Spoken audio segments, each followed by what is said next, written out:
नमस्कार दोस्तों, स्वागत है आपका ज्ञान सर एजुकेशन ऐप में। यूपी ट्रिपल एससी के एग्जाम्स के, वनडे एग्जाम्स के, एसएससी एग्जाम्स के, पुलिस एग्जाम के, रेलवे एग्जाम के फ्री इनिशिएटिव आपको इसी चैनल में मिलते रहेंगे। चैनल को सब्सक्राइब जरूर कर लीजिएगा और वीडियो को लाइक और शेयर जरूर कर लीजिएगा। और हमारे ऐप ज्ञान सर एजुकेशन ऐप को गूगल प्ले स्टोर से आप इंस्टॉल जरूर कर लीजिएगा। इसमें सारे वनडे के एग्जाम्स के कोर्सेज आपको मिलेंगे बहुत ही कम दामों में। नमस्कार दोस्तों, स्वागत है आपका स्टडी फॉर सिविल सर्विसेज में। मेरा नाम आशीष तिवारी है। आज हम लोग अपने जो यूपीएसआई के, माफ़ कीजिएगा, पीवाईक्यू कर रहे हैं यूपीएसआई के, उसका ये एक और नेक्स्ट सेट में ले आया हूँ। जीएस के 40 क्वेश्चन का फिर से हम लोग आज करेंगे। इससे पहले कि अगर लेक्चर नहीं देखे उनको भी देखिए। पूरा कॉन्स्टिट्यूशन मैं आपको करा रहा हूँ। 16 सवाल कॉन्स्टिट्यूशन के आते हैं, एक भी सवाल उससे बाहर नहीं जाएगा। उसको अच्छे से फॉलो कर लीजिए। 99 रुपीज़ में पूरा ज्ञान sir education app play store से डाउनलोड कर लीजिए। उसमें हमारा पूरा कोर्स यूपीएसआई का चल रहा है 99 में। पूरे नोट्स, एक्सक्लूसिव वीडियोस के साथ पूरे सिलेबस को पढ़ाया है। 49 रुपये में आपके जो है 30 टेस्ट भी मिल जाएंगे। आपको कूपन कोड लगा लेना, ज्ञान सर डिस्काउंट, बिना किसी स्पेस के। तो पहला सवाल है, निम्नलिखित में से किस प्राधिकारी को राष्ट्रीय अनुसूचित जाति आयोग अपनी वार्षिक रिपोर्ट प्रस्तुत करता है? यानी जो नेशनल कमीशन फॉर एससी है वो अपनी एनुअल रिपोर्ट किसको सबमिट करता है, ये बताना है आपको। तो नेशनल कमीशन फॉर एससी अपनी एनुअल रिपोर्ट सबमिट करता है किसको? राष्ट्रपति को करता है। किसको करता है? राष्ट्रपति को करता है। नेशनल कमीशन फॉर एससी ये कौन से आर्टिकल में अगर आपसे पूछेगा तो आर्टिकल 338 में है। ठीक है, नेशनल कमीशन फॉर एससी किस में है? आर्टिकल 338 में। और पहले क्या था? National commission for SC ST combine था। 89 कॉन्स्टिट्यूशन अमेंडमेंट एक्ट जो आया, 89 कॉन्स्टिट्यूशन अमेंडमेंट एक्ट 2003, है ना, इससे हमने क्या करा? नेशनल कमीशन फॉर एससी और एसटी को अलग अलग कर दिया। एसटी को डाल दिया 338A में, इसको डाल दिया 338 में। याद रखना, पूछा जा सकता है। इसके बाद कह रहे which of the following qualify as assessed under the income tax act 1961। तो ये मूल विधि का सवाल है। आयकर अधिनियम 1961 के तहत इनमें से किसका आकलन किया जाता है? व्यक्ति, कंपनी, फर्म या एक स्थानीय प्राधिकरण? तो individual, company, firm, local authority, इन चारों ही का आकलन करते हैं हम लोग। इसके बाद है, निम्नलिखित में से किसे तृतीय पक्ष जोखिमों के निमित्त अनिवार्य बीमा में छूट नहीं है? Which among the following is not exempted from compulsory insurance against third party risk? है ना, तो किसे त्रिपक्षीय जोखिमों के निमित्त अनिवार्य बीमा से छूट नहीं है? तो जितने प्राइवेट व्हीकल है उन सभी को, इनको छूट नहीं है ना, ये इनको कराना ही पड़ेगा। फिर आता है dash over the internet gives the cyber stalker suitable shield from the charge of the offence committed.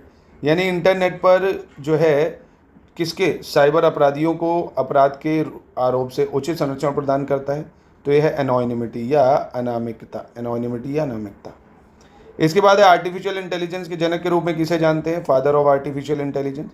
तो जॉन मैकॉर्थी जो है, John McCarthy, father of artificial intelligence.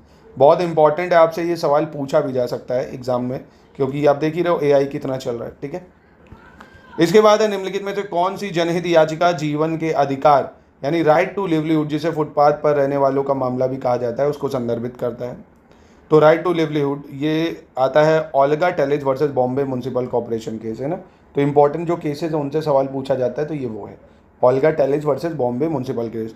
और जॉन मैकार्थी, उनको क्या जाना जाता है? आर्टिफिशियल इंटेलिजेंस के जनक के रूप में। भारतीय संविधान को अपनाया कब? तो ये मैंने अभी कल आपको संविधान सभा देखिए एक चैप्टर कराया था ना, संविधान सभा, उसमें मैंने आपको बताए थे सारे इंपॉर्टेंट फैक्ट्स को।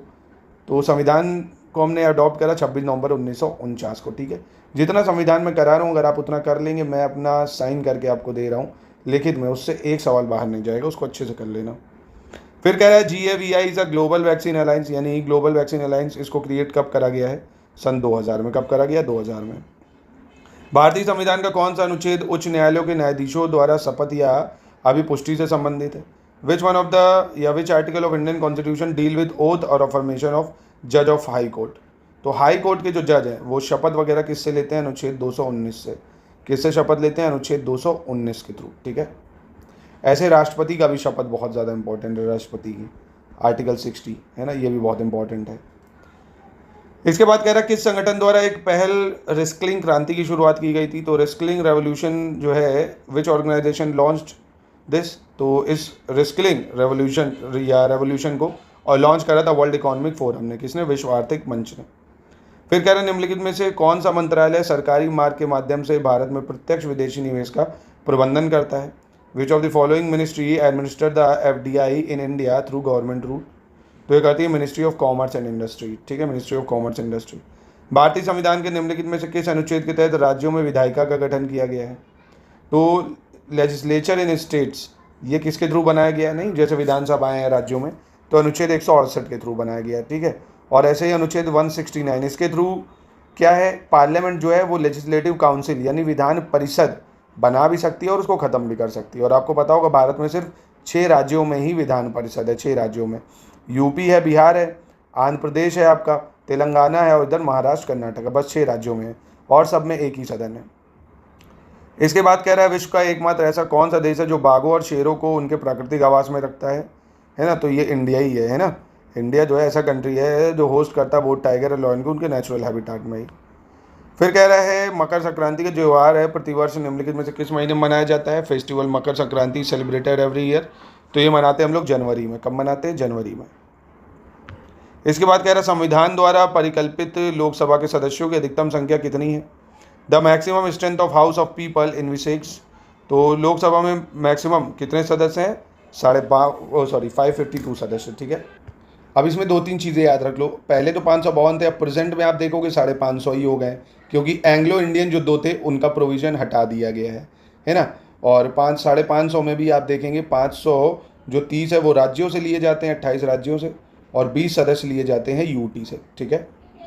और इसको कौन से कॉन्स्टिट्यूशन अमेंडमेंट से हटाया, अगर ये पूछ ले तो बता देना 104 कॉन्स्टिट्यूशन अमेंडमेंट एक्ट 2019 से, है ना। पहले क्या था ना, आर्टिकल 331 के थ्रू जो है वो लोकसभा में 2 एंग्लो इंडियन को अपॉइंट करता था राष्ट्रपति। इसके बाद उत्तर प्रदेश की प्रथम महिला राज्यपाल श्रीमती सरोजनी नायडू ने किस अवधि के दौरान कार्यभार संभाला था?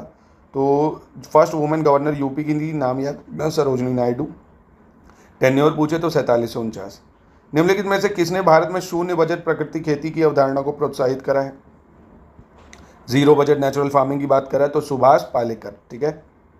फिर कह रहा सार्वजनिक निजी भागीदारी परियोजनाओं के लिए अधिग्रहित भूमि के लिए कम से कम कितने भूमिधारकों की पूर्व सहमति की आवश्यकता होती है? तो 70% भूमिधारकों की सहमति चाहिए। अगर आप किसी भी लैंड एक्वाजिशन करना चाहते हो मेड फॉर पीपीपी यानी पब्लिक प्राइवेट पार्टनरशिप प्रोजेक्ट के लिए, तो 70% जो है लैंड होल्डर का कंसेंट चाहिए। इसके बाद कह रहा है राष्ट्रीय सुरक्षा अधिनियम की निम्नलिखित में से कौन सी धारा केंद्र सरकार और राज्य सरकार को निरोध का आदेश देने की शक्ति देती है? Which of the following section of national security है give the power to central government state government to order detention? तो ये देता है एनएसए का एक्ट 3, ठीक है। अधिनियम कौन सी धारा है? धारा 3। 1857 के विद्रोह के समय मुगल शासक कौन था? तो बहादुर शाह द्वितीय, ठीक है। निम्नलिखित में से किसमें गंभीर चोट शामिल नहीं है भाई? सिर या चेहरे की स्थायी विरूपता, नपुंसकीकरण और गर्भपात का कारण और dislocation of bone. Grievous hurt नहीं होता, देखिए मिसकैरेज की वजह से ना, गर्भपात के कारण से। बहुत ही मतलब कॉमन सवाल था ये, लॉजिक वाला। तालुका स्तर पर उसके साथ पंजीकृत प्रत्येक दस्तावेज की प्रतियों को रखता है कौन भाई?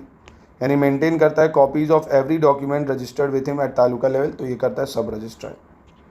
फिर कह रहा supreme court discuss the matter of social exclusion of women on the basis of menstrual status in the case of, यानी सर्वोच्च न्यायालय ने किसके मामले में मासिक धर्म के आधार पर महिलाओं के सामाजिक बहिष्कार के मुद्दे पर चर्चा की है? तो ये किसने करी है? Indian young lawyer association versus state of Kerala, यानी भारतीय युवा वकीलों का संघ बनाम केरल राज्य, ठीक है।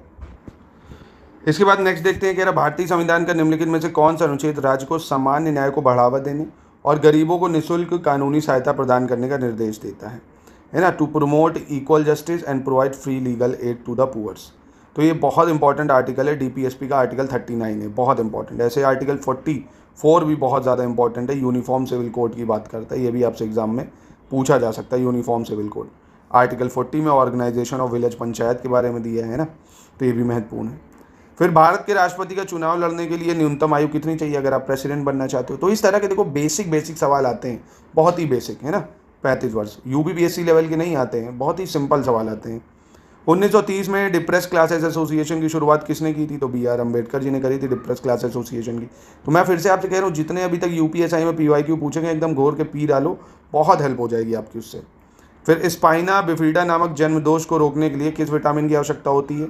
तो which vitamin is needed to prevent a birth defect called spina bifida? तो ये थोड़ा टफ था, फॉलेट, है ना, फॉलेट। तो अब 40 में 40 तो करने नहीं है, कुछ तो गलत होंगे ही भाई, तो छोड़ देना। कोशिश करना 40 में जीएस में कम से कम 30 से 32 सवाल कर पाओ आप। इसके बाद कह रहे हैं कौन से सोशल मीडिया में स्क्रैप बुक नामक एक विशेषता है? Which of the following social media has a feature called scrap book? तो ये आपको फीचर मिलेगा फेसबुक में, ठीक है। फिर कह रहा है United Nation environment programme has released its global climate litigation report in the year, यानी संयुक्त राष्ट्र पर्यावरण जो कार्यक्रम है उसने 2021 में अपनी वैश्विक जलवायु मुकदमेबाजी रिपोर्ट जो है वो जारी की थी। कब? 2021 में। इसके बाद कह रहा है राज्य के महाधिवक्ता पद को या राज्य के महाधिवक्ता को पद से हटाने की शक्ति किसके पास है? Advocate general of the state की बात कर रहा है, तो राज्यपाल हटा सकता है भाई। और advocate general of the state कौन से आर्टिकल में है? बहुत इंपॉर्टेंट, आर्टिकल 165। याद रखना, इसको हटा कौन सकता है? गवर्नर। आपके लिए सवाल दे रहा हूँ, इसको अपॉइंट कौन करता है ये बताओ। मैं इससे पहले बता चुका हूँ, एडवोकेट जनरल को कौन अपॉइंट करता है। और एक सवाल और ऐड कर देता हूँ, अटॉर्नी जनरल कौन सा आर्टिकल है? बहुत बार बताया है अभी मैंने। प्लीज़ पार्टिसिपेट करिए, थोड़ा मज़ा आएगी, इंटरेस्ट लेके पढ़िए। सरकार की जो कराधान और सार्वजनिक व्यय नीति है उनको सामूहिक रूप से क्या कहा जाता है भाई? How is the government taxation public expenditure policy collectively called? तो इनको कहते हैं फिस्कल पॉलिसी, है ना, फिस्कल पॉलिसी बोलते हैं। बिल ऑफ राइट जो है वो collective name for the first 10 amendments with in the constitution of. तो बिल ऑफ राइट देखिए, जो हमने यहाँ फंडामेंटल राइट हैं वो यूएसए में बिल ऑफ राइट बोले जाते हैं, है ना, यूएसए में बिल ऑफ राइट बोलते हैं। भारत में राष्ट्रीय हरित प्राधिकरण की स्थापना कब हुई थी? नेशनल ग्रीन ट्राइब्यूनल, बहुत ज़्यादा इंपॉर्टेंट है, एनजीटी, बहुत इंपॉर्टेंट, कई बार पूछा गया है। 2010 में एनजीटी को बनाया गया था, 2010 में, रट लो, एकदम याद रहना चाहिए। कह रहा किसी भी बच्चे को किस समय के बीच काम करने की अनुमति नहीं दी जाएगी, है ना। No child shall be permitted to work between 7 PM to 8 AM, यानी शाम 7 बजे से सुबह 8 बजे तक, है ना, शाम 7 से सुबह 8 तक उसको कोई भी अनुमति नहीं काम करने की।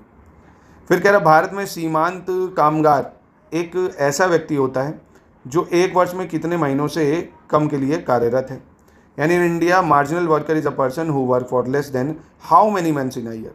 तो सीमांत या मार्जिनल वर्कर जो होता है मंथ में, जो मतलब how many months in a year, 6 महीने काम करता है एक साल में, एक साल में कम से कम 6 महीने काम करता है ना। कह रहा है अप्रैल 2007 में भारत सरकार द्वारा स्थापित केंद्र राज्य संबंधों में द्वितीय आयोग के अध्यक्ष कौन थे भाई? Who was the chairman of second commission on centre state relation setup by government of India in April 2007? तो ये थे पुंछी कमीशन, MM पुंछी, ठीक है। फिर कह रहा when the first municipal corporation of India was establish, Bharat का पहला नगर निगम कब स्थापित करा गया था? बहुत इंपॉर्टेंट, भारत का पहला नगर निगम 1688, फैक्ट्स है, याद रखना पड़ेगा। भारत का पहला निगम 1688। पेरिस आर टेम्परेट ग्रासलैंड, ये जो पेरिस ग्रासलैंड है ये कहाँ पे देखने को मिलती है? पेरिस ग्रासलैंड, तो पेरिस ग्रासलैंड देखने को मिलेगी आपको नॉर्थ अमेरिका में। कहाँ पे? नॉर्थ अमेरिका में, ठीक है। ऐसे ही आपको एक ग्रासलैंड होती है वेल्स, एक होती है डोन्स, एक होती है पैम्पास, है ना, एक होती है सवानास। तो वेल तो आपको साउथ अफ्रीका में देखने को मिलती है, साउथ अफ्रीका में, ठीक है। और फिर आपकी पैम्पास की बात करें, अर्जेंटीना में आपको पैम्पास देखने को मिलती है। सवानाज आपको देखने को मिलेगी अफ्रीका कॉन्टिनेंट में, है ना, अफ्रीका कॉन्टिनेंट में। और कौन सी बताई मैंने? डोन्स, ये आपको ऑस्ट्रेलिया में देखने को मिलती है, डोन्स ग्रासलैंड, ठीक है। तो ये आपको याद रखनी है। और भी हैं, जैसे कैंपोस है, ब्राज़ील में मिल जाती है कैंपोस। लानोस है, लानोस, ये देखने को मिलती है वेनेजुएला में। चलो आगे देख लेते हैं, भारतीय संविधान के निर्माताओं द्वारा मौलिक अधिकारों के विचारों को कहाँ से लिया गया है? तो अभी बताए, देखो USA से लिया गया है। और इससे पहले देखो मैंने अभी आपको एक लेक्चर भी दिया है भारत के कॉन्स्टिट्यूशन के सोर्सेस, कहाँ से क्या लिया गया है ना। तो ये सब जो करा रहा हूँ कॉन्स्टिट्यूशन में, उतना ही अगर आप कर लेंगे आप हर सवाल को कर पाएंगे। फिर कह रहे ठोस पदार्थों में ऊष्मांतरण यानी ऊष्मा हस्तांतरण की प्रक्रिया को क्या कहते हैं? Heat transfer in solid. तो सॉलिड में जो हीट ट्रांसफर होता है उसको कंडक्शन बोलते हैं ना, क्या बोलते हैं? कंडक्शन बोलते हैं, ठीक है, याद रखना, कंडक्शन के थ्रू। तो ये बहुत ही सिंपल चीज़ थी। तो ये थे आपके शानदार 40 क्वेश्चन। आई होप आपको मज़ा आया होगा करके। तो इसको प्लीज़ लगातार फॉलो ज़रूर करिए और हमारी ऐप को ज़रूर डाउनलोड करिए, ज्ञान सर एजुकेशन ऐप, ठीक है।